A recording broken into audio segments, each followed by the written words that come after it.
Dios le bendiga. Bendiciones. Un saludo especial a nuestro maestro reverendo Carlos Condori. Somos del grupo 5 del curso de educación cristiana. Vamos a presentar un mapa conceptual detallado sobre la educación cristiana desde las prácticas del cristianismo primitivo hasta el impacto de las misiones en América Latina. En los primeros años del cristianismo, la educación de la fe no se realizaba en grandes templos ni tampoco en instituciones, sino se daba enseñanza en el hogar, en la iglesia doméstica, transmisión oral y método inductivo. Y también como reflexión al estudiar el cristianismo, Primitivo revela que la fe se transmitía principalmente con la vida en el hogar, sobre todo con el amor cotidiano y el ejemplo. Así es. Adelante, Pastor Miguel. Gracias, sierva.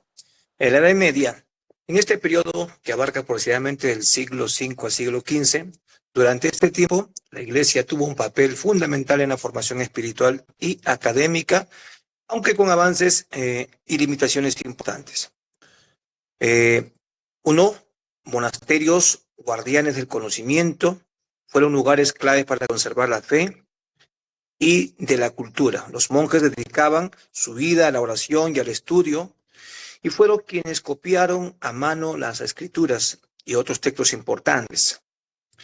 En el punto 2, la formación clerical, la educación estaba dirigida principalmente a quienes serían sacerdotes.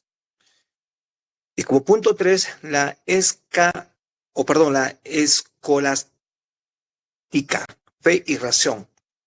En esta época nace la escolástica, una formación de enseñanza que buscaba unir la fe y el pensamiento racional, y su representante, Santo Tomás de Aquino, quien enseñó la fe y la razón, no se oponen, sino que ambos provienen de Dios. Esto ayudó a profundizar la comprensión de la fe de una manera más ordenada y lógica. Como punto 4, la liturgia, o también símbolos.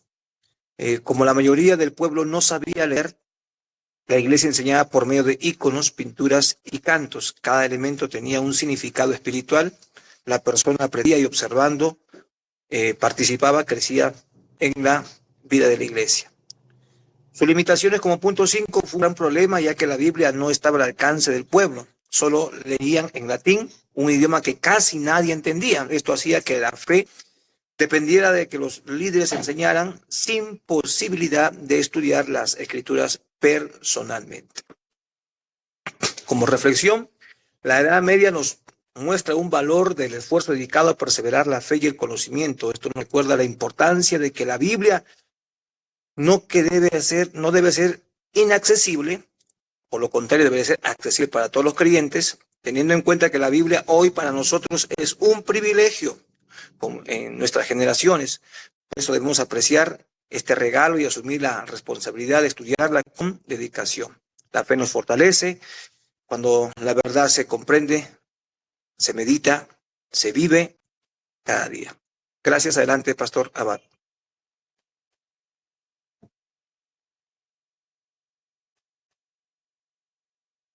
Su micro, pastor. Antes de la Reforma Protestante, ya existieron un grupo de creyentes que abrieron una luz en medio de una oscuridad, tratando de volverse a la práctica de la Biblia. Ya por el siglo XII aparecen pues los valdenses, y este grupo de creyentes fueron impresionantes. Ellos predicaron, tradujeron la Biblia en una época donde la iglesia de manera así exclusiva dominaban solo el dominio de la Biblia, vale la redundancia, en medio de tanta oposición. Y de esa manera estos grupos de hermanos tradujeron la Biblia a la escritura vernacular, y su forma de preparación era predicar la palabra en secreto, visitando hogares, viajando de pueblo en pueblo y compartiendo el mensaje de Cristo.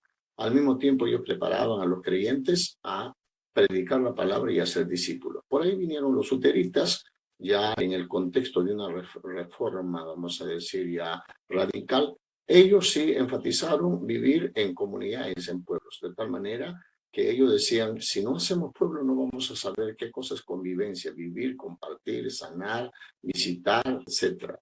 De tal manera que ellos dejaron una semilla viva. ¿Para qué? Para que hoy podemos tener un legado de una predicación efervescente sin fronteras. Esto es lo que puedo decir de manera resumida en lo que me corresponde. Muchas gracias. Adelante, mi querido pastor Samuel. Bien, en esta parte quisiera explicar sobre la reforma protestante que se desarrollaba en el siglo XVI, donde marcó un antes y un después en la historia de la educación cristiana. Este movimiento no solo transformó la doctrina y la vida de la Iglesia, sino que también la manera en que se enseñaban y se aprendía la fe. En este proceso destacan dos figuras muy fundamentales, como Martín Lutero y Juan Calvino, uno con una visión que influyó profundamente también en la formación cristiana.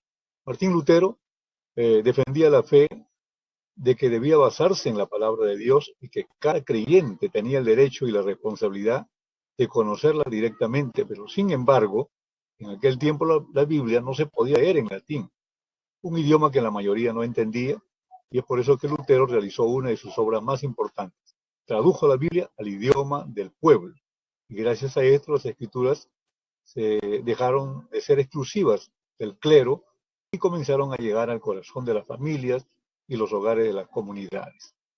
Luego tenemos a Juan Calvino, otro gran reformador que desarrolló un sistema educativo aún más estructurado. Él creó un modelo escalonado que incluía escuelas para la formación básica y academias para la preparación avanzada, de maestros, pastores y líderes. Calvino entendía que la Iglesia necesitaba hombres y mujeres preparados, capaces de enseñar, defender la fe y guiar a la comunidad cristiana con sabiduría. En reflexión, la Reforma Protestante nos enseña que la educación cristiana es una obra de transformación profunda. Cuando la palabra de Dios se acerca al pueblo, la fe se vuelve consciente y viva. La enseñanza no se limita en la mente, sino que toca el corazón y se refleja en la vida práctica. Educar en la fe significa cultivar convicciones firmes, desarrollar un carácter personal con Dios y formar hombres y mujeres capaces de vivir conforme a su palabra. La educación cristiana, cuando es verdadera, no solo instruye, ilumina y guía, sino transforma también para la gloria de Dios. Muchas gracias. Amén. Amén. En el Nuevo Mundo. Podemos ver que cuando llegó el cristianismo al Nuevo Mundo, ¿no? Se vieron marcadas diferencias. Por ejemplo, en el norte, en lo que se llamaba Nueva Inglaterra, los puritanos creían firmemente que todos los creyentes debían leer la Biblia. Por eso promovieron la alfabetización bíblica. En este contexto, en 1636 se fundó la Universidad de Harvard, que su fin inicial fue formar pastores y maestros cristianos. En el caso del centro, podemos ver que el desarrollo educativo estuvo marcado por las denominaciones religiosas como luteranos, reformados, católicos. Ellos crearon sus escuelas parroquiales que estaban destinadas a enseñar doctrina y moral según sus creencias. En cambio, en el sur, podemos ver que esta educación fue más elitista, que buscaban más que nada, ¿no? O eran solamente los privilegiados que podían estudiar, la gente rica o los terratenientes. Entonces podemos ver como reflexión final que cuando la educación cristiana llegó al Nuevo Mundo, nos ha dejado las bases de la educación que hoy podemos tener en el mundo, como universidades, que quizá, aunque hoy se han olvidado sus inicios, pero cuando fueron creados, fueron para qué, para promover especialmente la palabra de Dios. Amén. Dios le bendiga.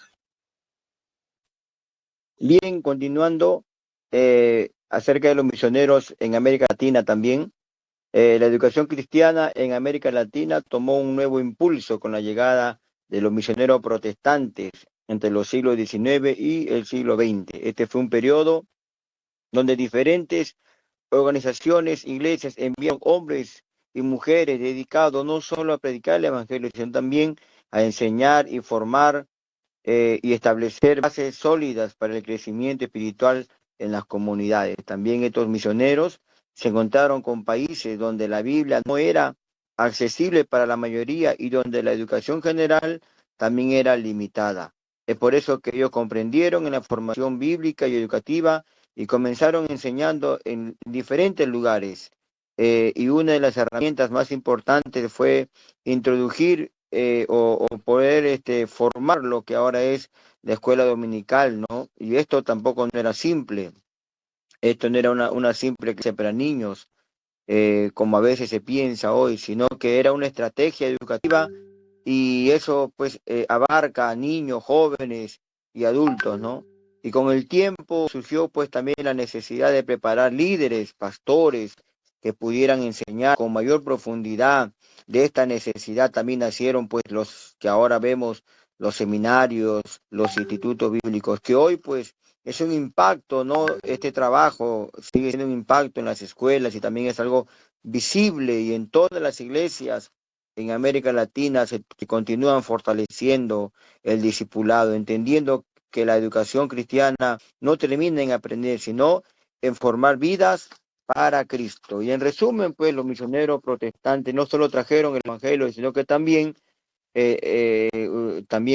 usaron, pues también tuvieron una visión educativa integral donde la fe se vive, se estudia y se transmite de generación en generación. Y para poder reflexionar ya, la llegada de los misioneros de América Latina me recuerda que la obra de Dios avanza cuando hay disposición para enseñar y aprender. Su dedicación no busca reconocimiento, sino obediencia al llamado de Cristo para ser discípulos. Gracias a ello, la Biblia comenzó a llegar a hogares, corazones y comunidades enteras, y su esfuerzo no solo formó iglesias, sino también vidas transformadas. Bueno, y para concluir, nuestra posición, queremos agradecer su atención y el tiempo dedicado a escuchar este recorrido de la historia de la Iglesia Cristiana como grupo. Comprendemos que hoy somos parte de esta misma historia, nos corresponde continuar enseñando, discipulando y sirviendo para que el Evangelio pues siga siendo de bendición y transformando vidas con amor y con una fidelidad a generaciones futuras. Muchas gracias por su atención, que Dios les bendiga.